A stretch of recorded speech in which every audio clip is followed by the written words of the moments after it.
ত্রিপুরায় বন্যা পরবর্তী পরিস্থিতিতে মঙ্গলবার কিছু সময়ের জন্য স্বস্তির রোদের দেখা মিলল। তবে লক্ষ্য করা গেল স্বাস্থ্য সুরক্ষায় উদ্যোগী হয়েছে প্রশাসন। আগরতলা পৌর নিগমের মেয়র নিজে গত কয়েকদিন ধরে মানুষের পাশে রয়েছেন। সেবামূলক প্রতিষ্ঠানও রয়েছে ময়দানে। ক্যাম্প করা বিভিন্নভাবে দেখেছিলাম অন্য জায়গাতে করছে। তো আজকে 36 নম্বর ওয়ার্ডের এই জায়গাটায় যারা এই ক্যাম্পে ছিলেন তাদেরকে আজকে খাওয়া দাওয়া হচ্ছে।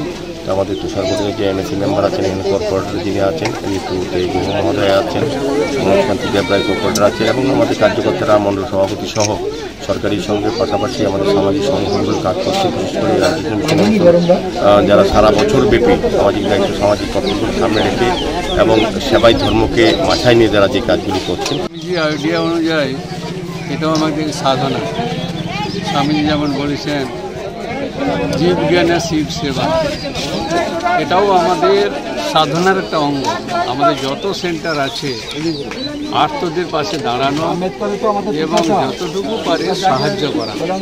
তো সেই অর্থে আমরা এখানে নেমেছি। অন্য জায়গায় যেখানে ফ্লাড হবে, বন্যা হবে বা কিছু হবে, তো রামকৃষ্ণ মিশন এই স্বামীজির আদর্শ অনুযায়ী